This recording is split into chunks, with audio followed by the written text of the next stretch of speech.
പാറ്റർനോസ്റ്റർ, അബ്ബാ പിതാവേ, കർത്താവ് പ്രാർത്ഥന പഠിപ്പിച്ച സ്ഥലം. മലയാളം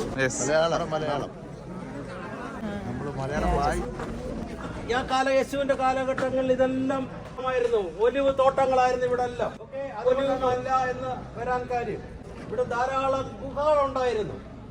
അന്നത്തെ കാലത്ത് ഗുഹകളായിരുന്നു ആട്ടിടയന്മാർക്കും പാവപ്പെട്ട മനുഷ്യരുടെയൊക്കെ അഭയസ്ഥാനം എന്ന് പറയുന്നത്. ഞങ്ങളെ പ്രാർത്ഥിക്കാൻ പഠിപ്പിക്കണമെന്ന് യേശു കർത്താവിനോട് ശിഷ്യന്മാർ ആവശ്യപ്പെട്ടു. ഈ നേരെ മുന്നോട്ട് നോക്കി ആൾക്കാർ ക്യൂ നിൽക്കുന്നില്ലയോ, അതിന്റെ അടിവശത്ത് അങ്ങോട്ട് നമ്മൾ ഇറങ്ങാൻ പറ്റുമെങ്കിൽ നമ്മൾ ഇറങ്ങും. അവിടെ ഒരു ഗുഹയുണ്ട്. ആ ഗുഹയിൽ വെച്ചാണ് യേശു കർത്താവ് പ്രാർത്ഥന പഠിപ്പിച്ചത്. യേശു കർത്താവ് പ്രാർത്ഥന പഠിപ്പിച്ച അതേ സ്ഥലത്താണ് നമ്മൾ നിൽക്കുന്നത്. ഫാദർ സ്ലീബ കാട്ടുമങ്ങാട് അന്ന് മസ്കറ്റിൽ യാക്കോബ കമ്മ്യൂണിറ്റിയിലെ ഒരു പ്രീസ്റ്റാണ്. അദ്ദേഹം മലയാളികളെയും കൊണ്ട് സംഘടിതമായിട്ട് ഗ്രൂപ്പായിട്ട് വന്നത്. അദ്ദേഹമാണ് കേരളത്തിലെ ഗ്രൂപ്പുകൾ ഓർഗനൈസ് ചെയ്ത ആദ്യത്തെ പുരോഹിതൻ. അദ്ദേഹം ഇവിടെ യേശു കർത്താവിന്റെ പ്രാർത്ഥന മലയാളത്തിൽ എഴുതി വച്ചിട്ടുണ്ട്. ഈ ഗുഹയിൽ നിന്നാണ് യേശു കർത്താവ് പ്രാർത്ഥന പഠിപ്പിച്ചു കൊടുത്തതെന്നാണ് പറയുന്നത്.